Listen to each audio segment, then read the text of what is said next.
C'est l'heure de la Voix est libre sur France 3, le magazine politique de la rédaction. Bonjour à tous et bonjour à vous, Jean-Jacques Kéran. Bonjour. Conseiller régional d'opposition à la région Rhône-Alpes-Auvergne. Il y a encore 6 semaines, je vous aurais donné du Monsieur le Président.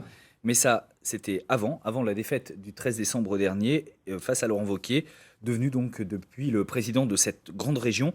On va commencer cette émission, si vous le voulez bien, Jean-Jacques Kéran, par une image qui a justement été filmée le soir du 13 décembre. C'était à la sortie de votre local de campagne. Voilà une image qui avait assez marqué, où vous repartez tout seul le soir du deuxième tour. Vous l'aviez revue, cette image? Oui. Et elle vous inspire quoi? C'est la logique. J'ai perdu cette élection, donc il y a une part de déception. Et puis ensuite, maintenant s'installe une nouvelle majorité, une nouvelle équipe. Voilà, c'est la loi de la République. Moi, je la connais et je l'accepte, bien sûr, même si j'ai des regrets de ne pas avoir gagné. Ce soir-là, quand vous partez au bras de votre épouse, vous êtes dans quel état d'esprit? Déçu? Triste? Oui, déçu, parce que jusqu'au bout, on croit à la victoire. Et puis, en même temps, non, on refait le film. On se dit, qu'est-ce qui n'a pas marché? Qu'est-ce qu'on aurait pu faire? Et puis, on se situe dans l'après, c'est-à-dire, c'est une nouvelle période de ma vie qui s'ouvre, mais une nouvelle période aussi pour cette grande région Auvergne-Rhône-Alpes à laquelle j'avais travaillé pour la préparer. Est-ce qu'à un moment, vous vous êtes dit, même si vous êtes élu évidemment conseiller régional, est-ce que vous vous êtes dit à un moment, je vais quitter la politique et arrêter, parce que vous avez toujours été en responsabilité depuis une quarantaine d'années, cette fois vous n'en avez plus pour la première fois quasiment de votre carrière politique. Est-ce que vous avez envisagé finalement de tout arrêter et puis de partir à la retraite? Non, et puis j'ai beaucoup de témoignages ici à Lyon. À Lyon, j'ai fait près de 50% des voix. Beaucoup de personnes dans la rue me disent, on compte sur vous, restez, tenez bon. Ils ont été, évidemment, ils n'ont pas voté pour M. Wauquiez, ils ont voté pour moi. Et ils me disent, tenez bon, parce que quand vous avez le soutien des électeurs, c'est aussi à vous de vous engager, d'être responsable de ce point de vue-là. Est-ce qu'il n'y a pas un moment où il faut quand même, malgré tout, partir? Votre âge, votre adversaire l'a souvent mis en avant durant la campagne.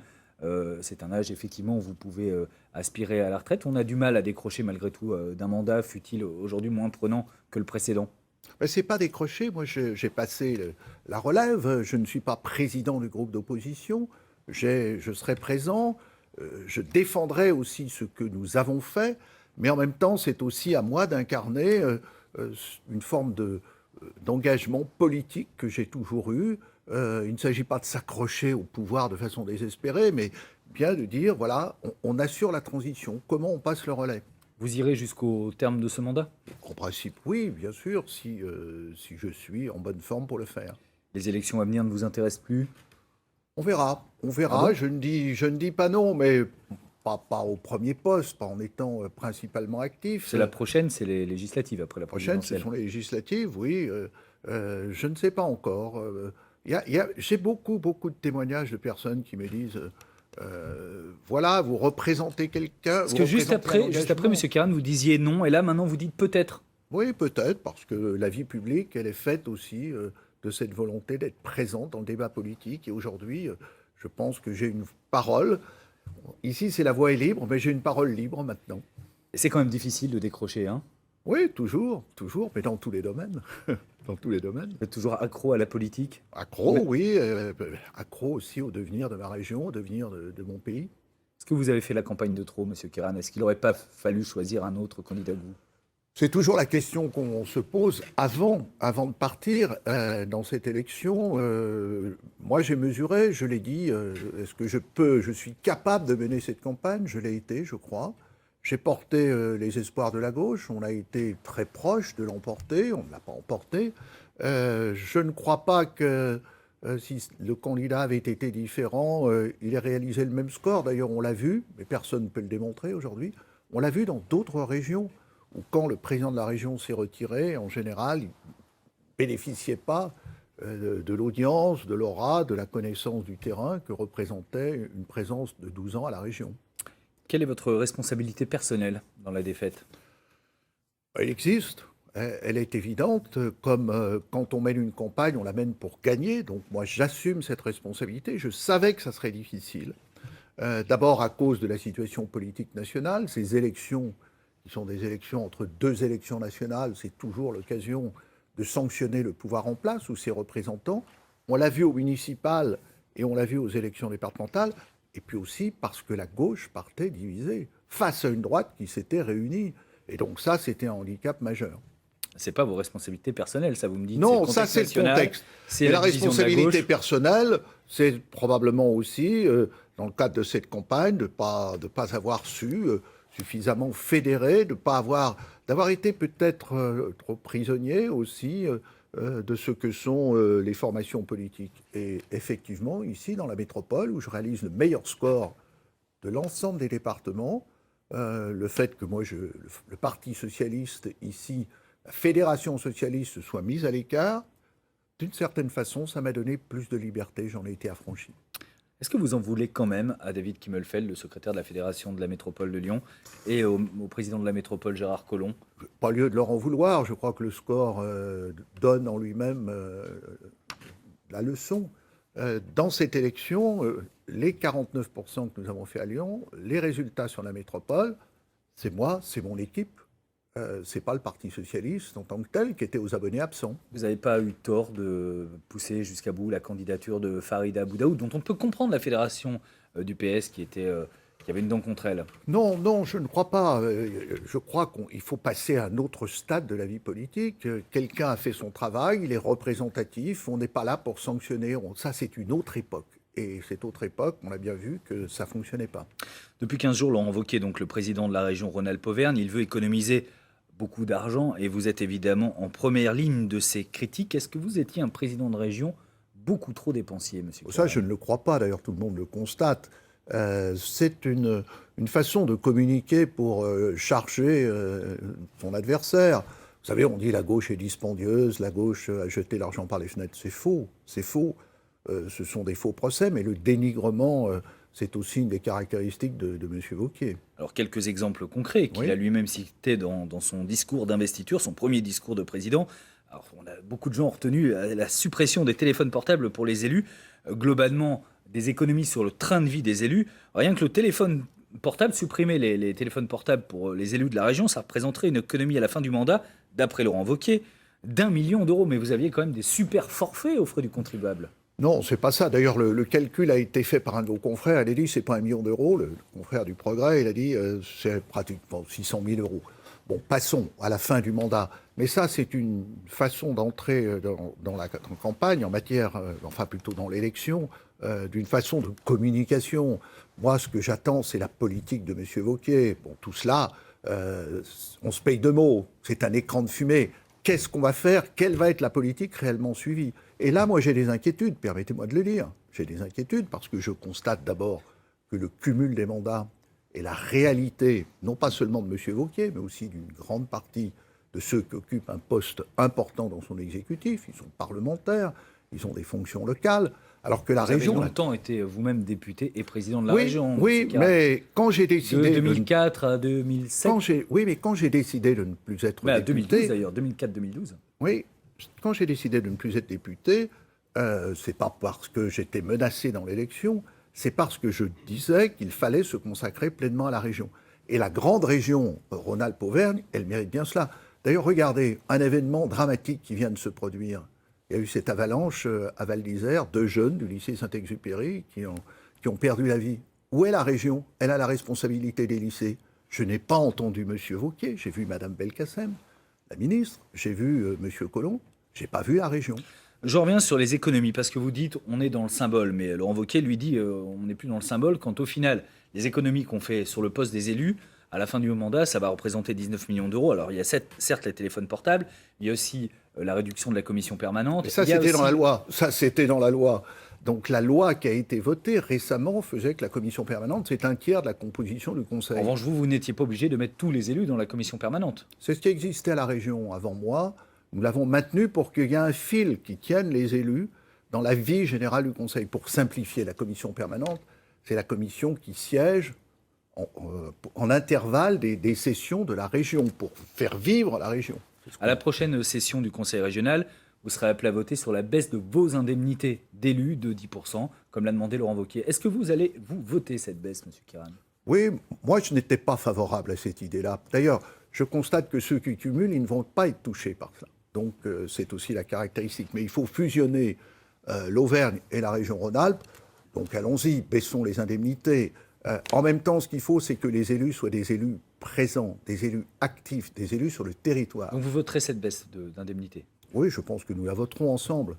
Laurent Wauquiez va également lancer un certain nombre d'audits et vous êtes visé sur des aides régionales. Alors audit sur l'ARAL, l'Agence régionale pour le livre et la documentation. Il veut avoir des éclaircissements aussi sur la gestion des rails qui était liquidée, entreprise Rhône-Alpes à l'international, qui était cette agence qui essayait de faire venir des entreprises étrangères dans la région. Quel a été le coût réel des rails pour la région Rhône-Alpes? Le ERAI, d'abord, il faut rappeler ce qu'était ERAI. ERAI, c'était le bras armé de la région pour aller à l'international. Il n'a pas été créé par la région Rhône-Alpes, au niveau de la région Rhône-Alpes par moi-même. Il a été créé pour justement que les entreprises puissent pénétrer sur les marchés internationaux. ERAI bénéficiait chaque année d'une subvention de l'ordre de 7 à 8 millions d'euros. Ça correspondait à 200 collaborateurs, donc une grande partie, 150, étaient dans les filiales à l'étranger.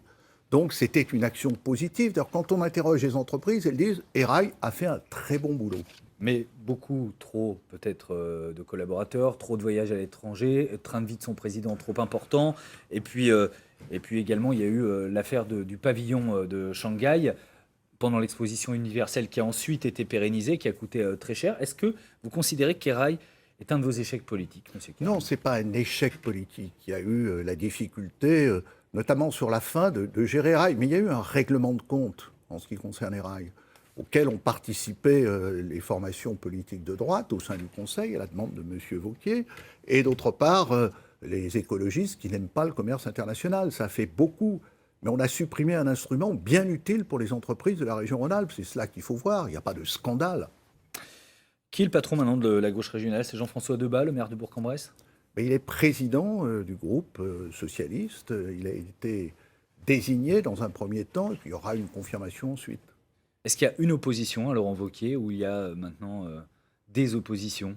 Une opposition des Verts, une opposition de la gauche de la gauche? Je n'en sais rien. Pour le moment, il n'y a eu qu'une seule session du Conseil régional, élection du président. Il y a eu des candidatures différentes. Là aussi, c'est regrettable. Vous êtes tous présentés sur la même liste. Est-ce que vous serez ensuite unis pour vous opposer à Laurent Wauquiez ou chaque groupe va s'exprimer? On peut souhaiter qu'on soit unis parce que face à cette majorité écrasante de droite, je pense qu'on a besoin d'une gauche qui défende ses valeurs, qui défende les acquis. Une gauche, mais quelle gauche? Quand on se demande où va la gauche, on est presque tenté de répondre dans le mur. Ce n'est plus une fracture qu'il y a entre ces différentes composantes, mais un gouffre, et il s'agit bien d'une fracture idéologique, c'est-à-dire qui semble aujourd'hui irréconciliable à moins d'un certain pragmatisme électoral qui ne s'est pas produit pendant la séquence des régionales, sauf entre les deux tours. J'ai demandé à deux élus de venir ce matin, car elles incarnent à la fois un certain renouvellement à gauche, mais aussi cette désillusion. Il y a d'abord Sheila McCarron, à qui je vais demander de me rejoindre sur le plateau, conseillère départementale du Rhône, l'unique élue socialiste du département ne l'est plus, car elle vient justement de quitter le Parti socialiste. Andrea Cotarac va nous rejoindre, lui aussi. Venez, monsieur Cotarac, jeune élu du conseil régional Rhône-Alpes-Auvergne, il y a 26 ans. Il est le représentant du parti de gauche, le parti de Jean-Luc Mélenchon dans la métropole lyonnaise. Il a mené la liste d'union avant qu'il y ait la fusion entre les deux tours, justement, avec votre liste, Jean-Jacques Keran. Bonjour à tous les deux et merci d'être là. Bonjour. Andrea Cotarac, je vous pose la première question. Expliquez-moi ce paradoxe. Il n'y a pas plus critique sur la politique gouvernementale des socialistes que le parti de gauche, et pourtant vous avez quand même fait cette fusion entre les deux tours. C'est étrange. Écoutez, nous restons tout à fait critiques vis-à-vis de la politique gouvernementale. Nous en discuterons probablement sur la déchéance de la nationalité, par exemple. Nous avons d'énormes divergences avec Jean-Jacques Keran. Cependant, face à un candidat qui était Laurent Wauquiez, qui souhaitait américaniser cette société en proposant un Guantanamo à la française, en proposant des robots et des portiques devant les lycées, un candidat comme Philippe Meunier qui souhaitait armer les parlementaires, on considérait tout de même que ce n'étaient pas les propositions de Jean-Jacques Keran et qu'il y avait une défense des valeurs républicaines qui était présente. Vous serez une opposition unie ou vous voulez qu'il y ait des groupes bien séparés? Nous aurons notre groupe, je l'espère, nous verrons le règlement intérieur. Nous aurons notre groupe du Rassemblement citoyen écologique et solidaire avec Europe Écologie Les Verts et des partis du Front de gauche pour tout simplement faire valoir notre voix, notre projet et nous implanter localement pour faire valoir une autre gauche crédible et rassembleuse. Sheila McCarron, au conseil départemental du département du Rhône, vous étiez depuis les élections du mois de mars dernier un oiseau très rare, seul élu de gauche avec Bernard Chavreau sur le canton de l'Arbrel. et unique élu socialiste. Mais ça, c'était avant aussi parce que vous avez décidé entre-temps de quitter le Parti socialiste. Pourquoi ? Déjà, si je peux vous reprendre, je suis toujours socialiste.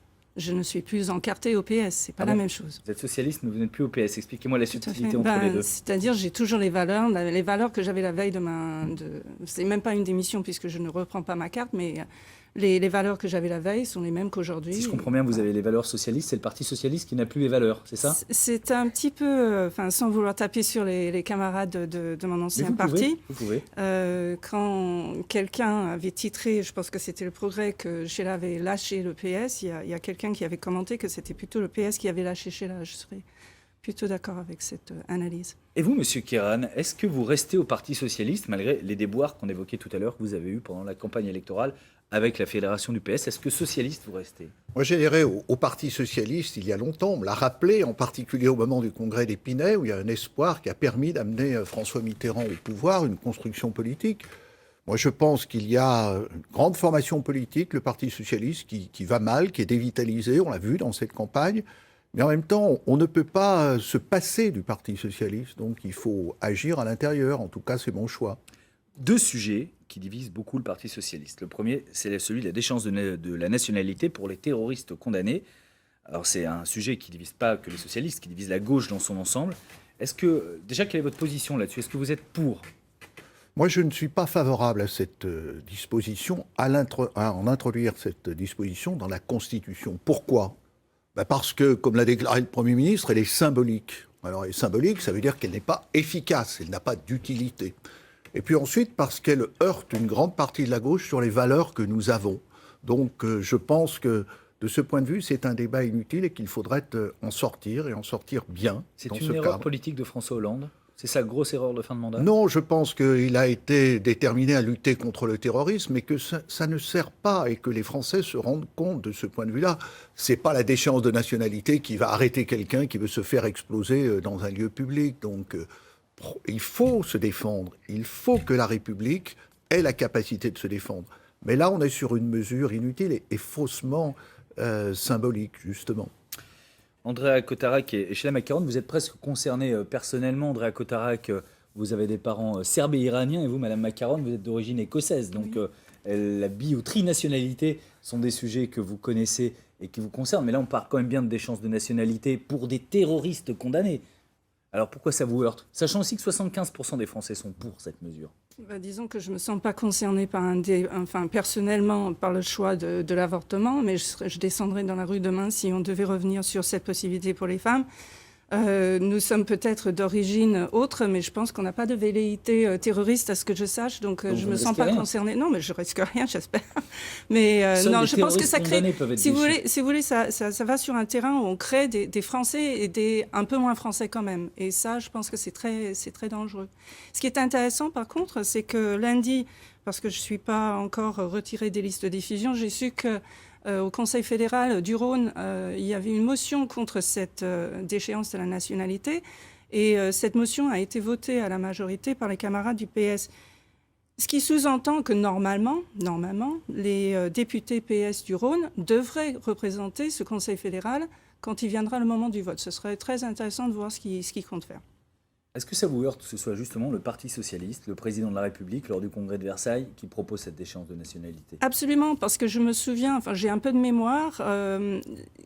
En 2010, c'est Sarkozy qui l'avait proposé, il y avait Madame Le Pen aussi, et tout le monde était vent debout, aussi bien M. Hollande que Madame Royal, que M. Valls, pour dire que c'était, et Georges Paul-Langevin aussi, pour dire que c'était dangereux.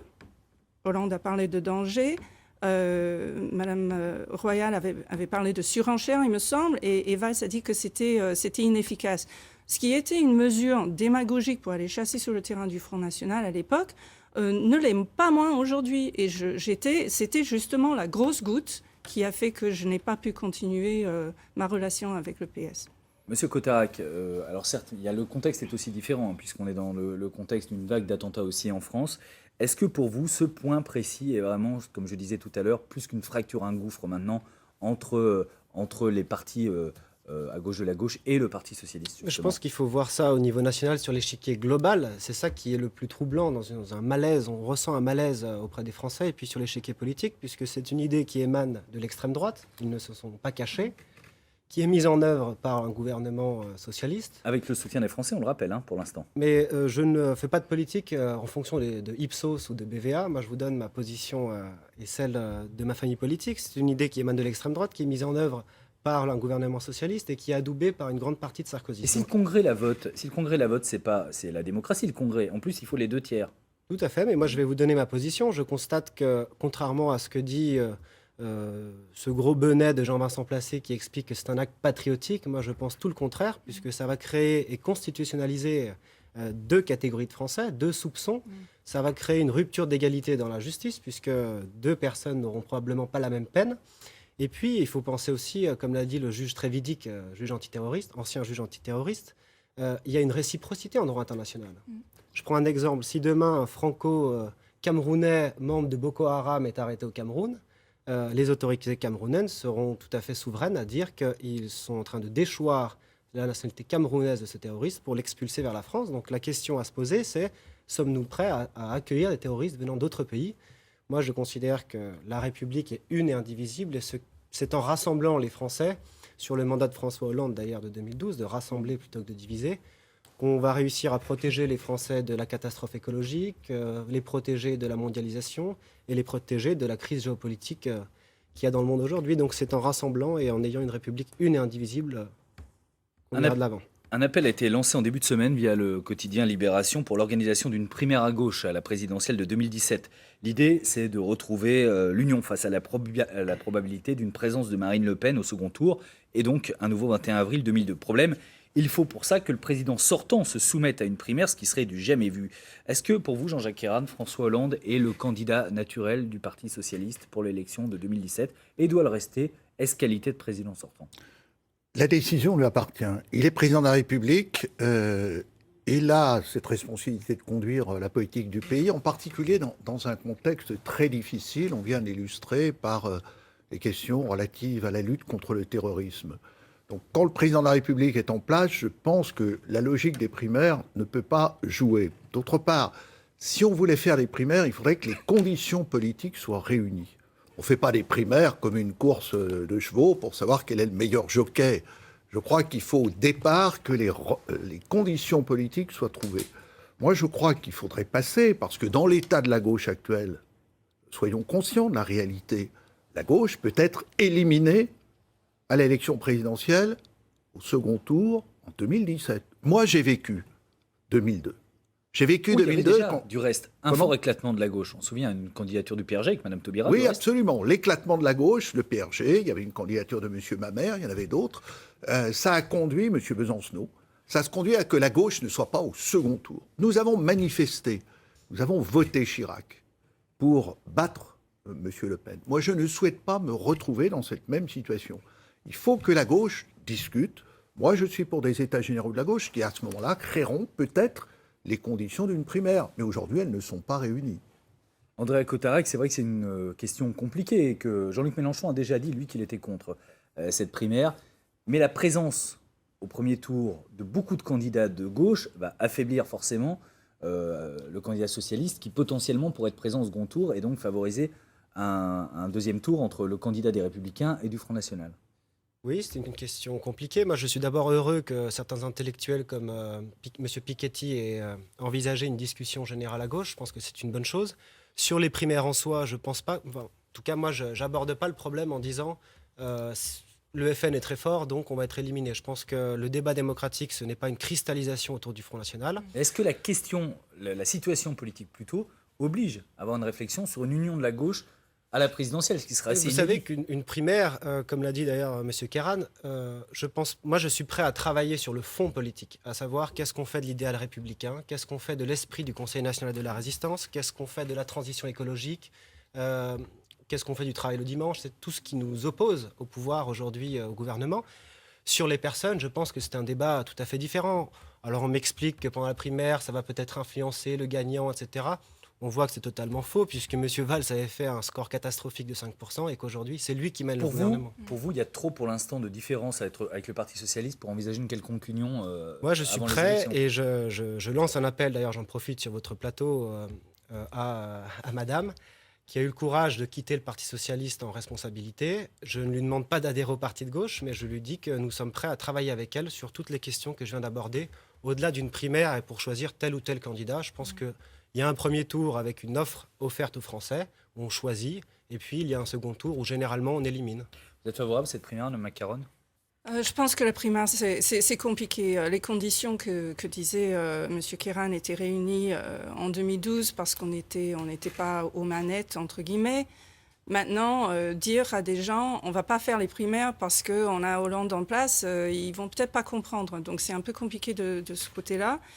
Mais ce que je ne voudrais pas, c'est qu'il y ait une espèce de réunion factice de la gauche. Juste parce qu'il faut battre le FN, il faudrait quand même qu'on aille plus loin. Le problème, souvent, c'est que les partis sont gérés par des élus. Et on ne réfléchit pas long terme, on réfléchit en termes on sectionne le temps par temps électoraux. Et qui fait que finalement, le débat de fond, on le perd de vue. Et on se contente que le pire n'est pas arrivé pour l'instant. Alors que vraiment, il y a un tas de choses qui restent en suspens. Est-ce qu'on peut vraiment, par exemple, demander aux Verts de venir dans une gauche où la question du nucléaire n'est pas tranchée? Est-ce qu'on peut demander à Andrea de se mettre dans le même bateau que quelqu'un comme Macron, avec un pacte de responsabilité, sans contrepartie des employeurs? Enfin, ça devient très, très compliqué. Mais moi, je voudrais, pour que la gauche revienne à sa propre place, qu'on arrête de proposer quelque chose contre autre chose. Il faut qu'on fasse à nouveau rêver les Français. Ce qu'on a oublié de faire depuis longtemps, mais rêver de manière concrète, avec des vraies mesures de gauche, et ne pas aller chasser sur la droite, parce qu'on se fera toujours doubler par la droite. C'est ça le problème, M. Kéran, c'est que finalement, le duo Hollande-Valls mène une politique trop à droite, à votre sens? Non, je ne crois pas. Il est confronté à la réalité du pouvoir. Vous savez, à gauche, il y a toujours ceux qui disent le pouvoir, c'est quelque chose qui nous compromet, c'est quelque chose dans lequel on se salit les mains. Il faut qu'on ait ce débat. Qu'est-ce qu'aujourd'hui? Il faut réinventer la gauche. Enfin, M. Cotarac était sur une liste, elle n'a même pas fait 7%. Je ne lui jette pas la pierre, mais on se rend bien compte que politiquement, c'est pas la voie qu'ont choisi les électeurs ici en Rhône-Alpes et ailleurs. Ils n'ont pas dit on prend la gauche de la gauche à la place du candidat socialiste. Donc aujourd'hui, il faut que la gauche se réinvente. Elle ne se réinventera pas sur des anciennes formules. Profitons de cette année pour que ce travail soit fait, si on veut bien le faire. Sinon, effectivement, l'élection présidentielle sera un échec dramatique. On verra. Déjà, si vous le ferez au niveau de la région, je suis désolé, Madame Macaron et Monsieur Cotarac, mais c'est l'heure des infos. Merci en tout cas d'avoir participé à cet échange sur l'avenir de la gauche qui s'annonce quand même compliqué. On verra s'il est sombre. La Voix libre continue avec Jean-Jacques Kéran. On passera en revue avec lui les temps forts de l'actualité de la semaine. L'hommage national un an après Charlie et un sujet qui commence à faire pas mal parler dans la région, les finances de la Villa Gilet à Lyon. Avant ça, un point sur l'actualité en ce samedi matin. Et c'est en compagnie de Sandra Méallier. Bonjour Sandra. Bonjour, bienvenue dans ce flash de la mi-journée. Alors, la neige est tombée sur la région, mais un peu moins que prévu. Quelques flocons en plaine, quelques centimètres un peu plus haut, comme vous pouvez le voir sur ces images tournées ce matin dans les Monts d'Or. Météo France a levé son alerte orange à la neige et au verglas pour le Rhône, la Loire, l'Ain et l'Isère, car les chutes de neige ont faibli dans la matinée. Et certains, vous le voyez, en ont bien profité. On les écoute. On profite de l'air et du temps froid. Et voilà. Et course de luge avec des gamelles et des boules de neige. Alexis, qu'est-ce que tu fais aujourd'hui? De la neige. De la neige? Oui. Et comment tu freines sur ta luge? Tu tires sur la manette. Voilà. Le loup en vedette. Cet après-midi à Lyon, 36 associations de défense du canidé se rassemblent pour protester contre les abattages autorisés. Et parmi ces militants, des têtes d'affiche de l'écologie avec Paul Watson et Alain Bougrain-Dubourg. Bien entendu, du côté des éleveurs, le son de cloche est tout autre. Voyez ce reportage dans la Drôme avec Stéphane Yvon et Hugo Chaplot. En pleine période d'agnellage, Jean-Louis Fleury garde un œil bienveillant sur son troupeau. Regarde celle-là, ce qu'elle a fait. L'une de ces brebis vient de mettre bas 3 agneaux. Cet hiver, ils sont des dizaines à être venus au monde. Cependant, l'éleveur comptera moins de naissances que l'an dernier. Pendant la dernière estive, il a perdu 25 bêtes attaquées par le loup. Une perte financière d'environ 6 000 €, comme en 2014. Et pour la prochaine transhumance, il se fait peu d'illusions. Il n'y a rien qui me permet d'être serein par rapport à l'année qui vient, hein. On n'a pas d'évolution qui nous permette de penser que la situation sera meilleure. Le loup est toujours là, il sera toujours là, et voilà quoi, pas d'évolution, hein. Pourtant, depuis l'apparition du loup, les pouvoirs publics n'ont cessé de venir en aide aux éleveurs. Subventions de moyens de protection et surtout augmentation continue des quotas de loups à abattre. 24 l'an dernier, 36 cette année. Une dérogation vis-à-vis de l'Europe pour cette espèce protégée, mais une position pleinement assumée. L'État doit être garant des deux, aussi bien de la protection, parce que c'est très important de protéger aussi une espèce animale, puisque si jamais on ne la protège pas, les gens font n'importe quoi, hein, et puis au bout d'un moment, les éleveurs vont être hors la loi, et c'est bien évidemment pour cela que l'État accompagne les éleveurs dans ce sens, pour justement pas qu'il y ait d'exactions contre le loup, mais avec des choses bien définies par le ministère et par les préfets, à savoir ce quota de 36 sur l'ensemble de la France. En France, les attaques de loups sur les troupeaux ont coûté 20,7 millions d'euros en 2015. Le quota de 36 loups abattus d'ici juin devrait être atteint pour la première fois. Pour l'heure, 34 ont été tués.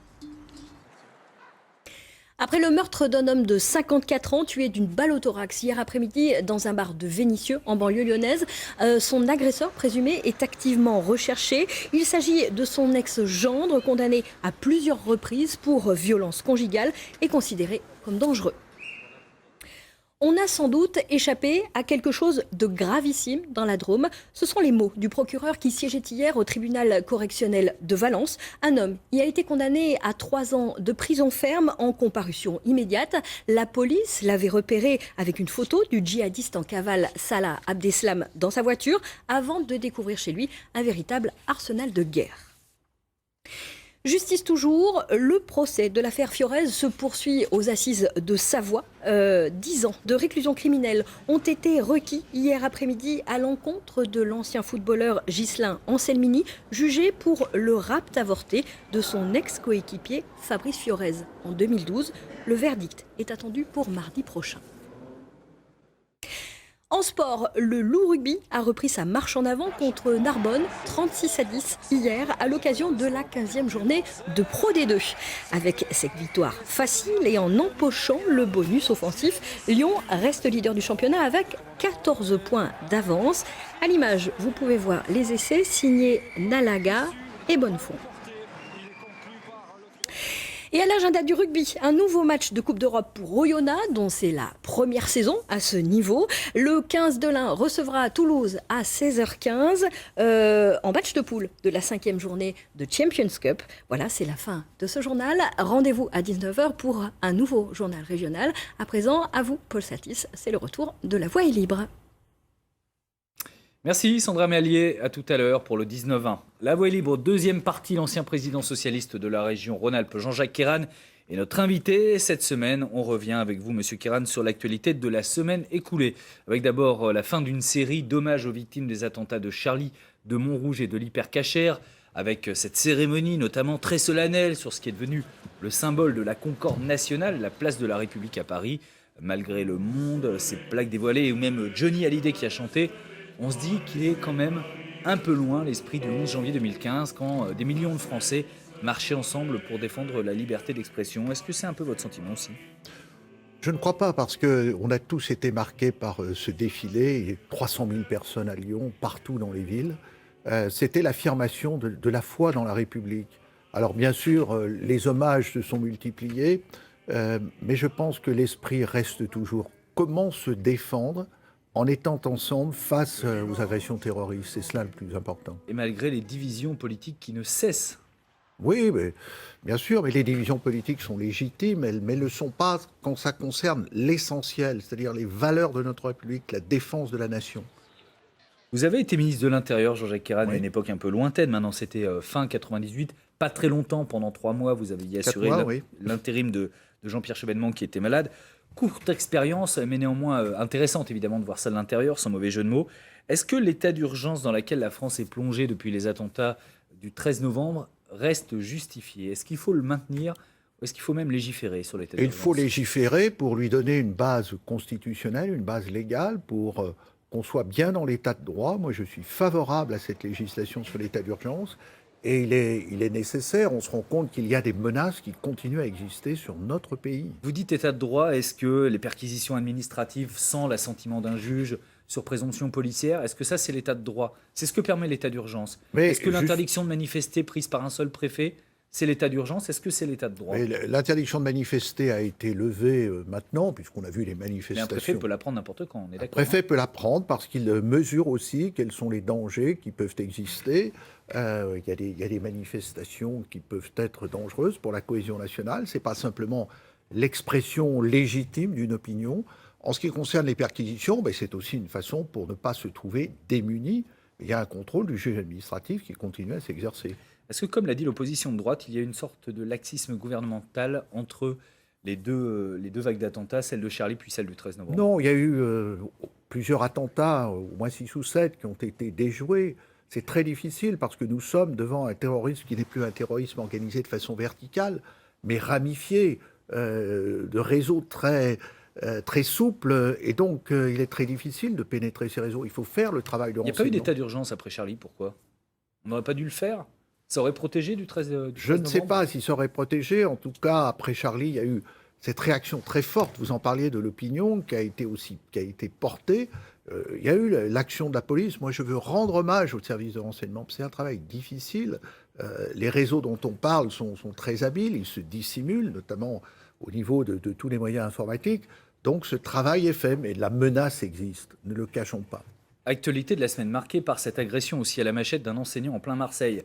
Un enseignant juif qui portait la kippa a été attaqué par un jeune homme de 15 ans, un suspect arrêté depuis et qui s'était radicalisé. S'étant suivi un vif débat au sein de la communauté juive. Le président du consistoire israélite de Marseille a appelé les juifs à retirer leur kippa pour se prémunir des agressions antisémites. Pour le président du CRIF, Roger Kuckerman, au contraire, il n'en est pas question. Mais recommander le défaitisme n'est pas une bonne solution. Au contraire, il faut résister, il faut se battre. Et je crois que sinon, c'est une atteinte à notre dignité, à notre honneur de juif. On doit pouvoir vivre notre judéité en France comme on la vit depuis 2000 ans. Il y avait un appel à porter la kippa ce vendredi. Est-ce que vous l'avez suivi, Jean-Jacques Carne? Non, je ne l'ai pas suivi. Je porte quand je me rends dans les cérémonies religieuses à la synagogue. On est un pays de liberté religieuse. Cette liberté, elle doit être garantie par les pouvoirs publics. Et le fait de porter une kippa n'est pas une agression contre les principes de la République. Ce n'est pas une manifestation, comme on dit, ostentatoire de l'affirmation d'une religion. C'est aussi un choix personnel que fait celui qui porte la kippa par rapport au respect de ses principes religieux. Ça devient un peu effrayant quand même si on ne peut plus sortir dans la rue avec une kippa sans se mettre en danger? Oui, avec une kippa ou avec une croix dans un signe ou avec... je crois que il y a là une montée de l'intolérance dans notre pays qui est totalement inadmissible. En plus, le jeune dont vous parliez était l'élève de ce professeur. Donc la menace existe. Nous sommes dans un pays où il faut combattre cette haine qui est une haine qui est aujourd'hui forte au niveau de la jeunesse en particulier. Et est-ce que le voile, c'est la même chose? Non. Enfin, le voile, il a été toujours dit qu'en ce qui concerne le voile, tout ce qui ne permettait pas de pouvoir reconnaître une identité d'une personne, c'est la loi sur le voile. Alors on parle ni du niqab ni de la burqa, mais le voile, comme beaucoup de femmes en portent aujourd'hui, de musulmanes en portent. Le voile n'est pas une agression contre la République. Le fait d'avoir la burqa, oui, parce que c'est nier la réalité d'une femme. Et ça, nous sommes, nous, dans un pays, pour l'égalité entre les hommes et les femmes. Alors les musulmans, justement, inquiets de l'amalgame avec les islamistes, ont ouvert les portes de leur mosquée le week-end dernier. Une opération, disons-le, qui n'a pas eu un succès phénoménal, d'autant que toutes les mosquées n'ont pas joué le jeu des portes ouvertes, à peine une centaine sur 2500. Mais pour ceux qui ont pu se rencontrer, l'échange a été plutôt enrichissant. C'était le cas à la mosquée de Givors, dans la métropole lyonnaise. Les circonstances nous poussent à accélérer le mouvement, à accélérer le fait de nous connaître, parce qu'il faut arrêter que les autres parlent en notre nom. Oui. Voilà, c'est ça. Donc il faut que nous, on prenne les médias, il faut que l'islam réintègre sa place de religion de paix. Moi, je trouve que c'est important faire connaissance avec des gens, ces gens, ils nous côtoient et puis ils viennent prier. Nous aussi, on est des gens qui prions et je pense qu'à un moment donné, on est obligé de se rencontrer. Est-ce que c'est difficile ce dialogue ? Non, je ne crois pas qu'il soit difficile entre les religions, mais les religions doivent être à leur place dans un État laïque qui garantit la liberté religieuse, la pluralité religieuse, mais qui en même temps préserve ce qui est l'essentiel, c'est-à-dire le fait de se reconnaître sur des valeurs communes. Donc que les lieux religieux soient ouverts, les églises le sont, les temples le sont, qu'ils puissent être ouverts me paraît une très bonne chose et que ce dialogue interconfessionnel se prolonge, c'est absolument naturel dans notre société. Est-ce que les musulmans sont aujourd'hui bien représentés par le CRCM, le Conseil du culte musulman, que Nicolas Sarkozy avait instauré justement pour qu'il puisse y avoir des interlocuteurs religieux ? Nicolas Sarkozy l'a instauré, mais ça a été un très long débat depuis Pierre Joxe, Jean-Pierre Chevènement, moi-même j'ai eu à le connaître. Ça a été une façon d'organiser l'islam de France qui aujourd'hui n'est pas totalement abouti. Ils ont une dizaine d'années, ces conseils du culte musulman, ils ont une efficacité, ça permet justement ce dialogue ? Ça permet d'avoir au moins des responsables, mais nous sommes dans une religion qui ne reconnaît pas une autorité supérieure, à la différence par exemple de la religion catholique qui est structurée avec sa hiérarchie. Donc c'est la grande difficulté. Il faudra y parvenir pour l'islam de France, oui. Dans l'actualité de la région, on retient aussi évidemment le drame des Deux Alpes, cette avalanche qui a emporté 2 lycéens du collège-lycée Saint-Exupéry de la Croix-Rousse à Lyon. Leur enseignant a été très grièvement blessé, puis placé en garde à vue. Les jeunes skiaient sur une piste fermée. La justice devra dire bien sûr les responsabilités de chacun dans ce drame. Des drames qui sont malgré tout récurrents chaque hiver. Jean-Jacques Kéran, que peut faire, le pouvoir politique pour prévenir ce genre de drame, sachant qu'à part des conseils élémentaires de prudence ? Est-ce qu'il faut légiférer ? Oui, j'ai connu des drames semblables. Il y a eu Villard-de-Lans l'année passée, vous vous en souvenez peut-être. On avait aussi Valmeinier, des lycéens de la région Rhône-Alpes, dans des sorties où les conditions de sécurité n'ont pas été respectées. Il faut vraiment se dire que la montagne, pour nous, c'est une opportunité magnifique, mais en même temps que la montagne, elle présente des risques. Et on n'a pas le droit de prendre des risques. Est-ce qu'il faut mettre plus d'argent, par exemple, pour sécuriser les pistes, pour les fermer complètement ? Non, mais là, elles étaient fermées, apparemment. Moi, je ne connais pas le détail. Ces pistes étaient fermées. Le niveau de sécurité des stations de ski vous paraît raisonnable aujourd'hui ? Non, mais j'écoutais vos informations il y a 2 jours. Et le lendemain, il y avait des gens qui disaient « Mais non, on va prendre cette piste noire parce qu'on a envie de la prendre et puis parce qu'on passe outre les consignes de sécurité, parce qu'on estime que ce n'est pas menaçant. » On est quand même dans une société où on dit qu'il y a le principe de précaution et puis on s'en affranchit délibérément. Et ça représente des risques pour des pertes humaines, surtout que dans le cas qui concerne donc cet accident, il semblerait qu'il ait été provoqué par des personnes qui se trouvaient au-dessus et qui ont déclenché l'avalanche, elles aussi hors piste et hors zone de sécurité. La Villa Gilet, ce haut lieu intellectuel lyonnais, se retrouve dans le collimateur de la Chambre régionale des comptes qui pointe des problèmes de gouvernance et s'interroge surtout sur la rémunération de son directeur, Guy Walter, qui dirige également les subsistances. 10 800 € net par mois, auxquels il faut rajouter 5 800 € de notes de frais. En 5 ans, le salaire de Guy Walter a augmenté de 55%. Sophie Valzecchi est allée le rencontrer. Il justifie cette augmentation par l'augmentation en parallèle de l'activité de la Villa Gilet. Ce que je voudrais, c'est qu'on mette en relation cette augmentation de salaire avec l'augmentation et ces augmentations de salaire avec l'augmentation du volume d'activité, augmentation considérable dont les résultats, je dirais, en matière d'événements sont plus que probants puisque nous avons créé un festival dont le succès est patent et qui est un festival qui est connu aujourd'hui absolument sur le plan international. Alors Guy Walter fait référence aux Assises internationales du roman qui est en effet un succès. Néanmoins, est-ce que la rémunération de Guy Walter pose problème ? On peut l'estimer trop importante. Nous avons décidé de baisser progressivement la subvention à la Maison Gilet. Nous ne sommes pas les seuls financeurs. Il y a aussi... Mais elle est quasiment exclusivement financée par des subventions. Oui, parce que c'est une activité... Quand on va aux Assises du roman, on paye une petite somme pour entrer, un petit droit, je crois, me souvenir que c'est 5 €, qui ne permet pas de financer l'ensemble des activités, c'est bien évident. Elle exerce une mission de service public de ce point de vue-là. Et il faut qu'il y ait une gestion qui soit garantie par l'association, et il y a pluralité de financeurs. Nous avions nous avons baissé notre subvention en disant qu'il fallait un meilleur contrôle. Elle reste de 600 000 € pour l'année 2016.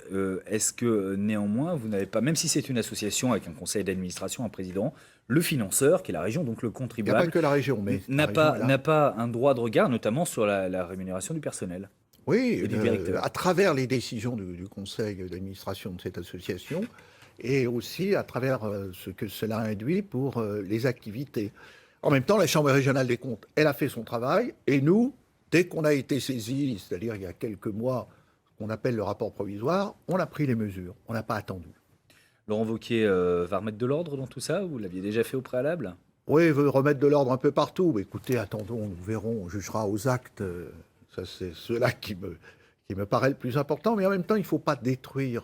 Parce que la Villa Gilet a un véritable rayonnement. Les assises du roman, c'est faire venir des débats totalement passionnants. Et ça, c'est aussi important pour le rayonnement d'une ville et d'une région. Vous craignez que les économies se fassent justement sur la culture, parce que je pense que ça, quand on met des priorités, il faut d'autres curseurs. Il ne faut pas que ce soit l'alibi justement pour taper sur la culture. On a besoin des artistes, on a besoin de l'imagination, on a besoin de la beauté, on a besoin de cette relation, surtout dans ces temps troublés. Vous ferez attention à ces baisses de subventions? Je serai vigilant sur ces aspects. Je défendrai la culture parce que c'est un point fort et un acquis très fort de ce que j'ai fait pendant 12 ans. Merci Jean-Jacques Kéran d'être venu ce matin. Prochaine Voix est libre la semaine prochaine. Elle sera présentée par Sylvie Bosquero. Merci à tous ceux qui m'ont aidé à préparer cette émission. Pascal Denot, Marlene Levigne, Fabienne Rapatron ou encore Dominique Dumas. À la réalisation, aujourd'hui, il y avait Vartan Ohanian. Vous pouvez voir l'émission en replay sur le site de France 3 Rhône-Alpes ou bien avec l'application France 3 Région. À suivre l'édition nationale du 12-13 qui vous est présentée aujourd'hui par Catherine Matoche. Je vous souhaite un excellent week-end.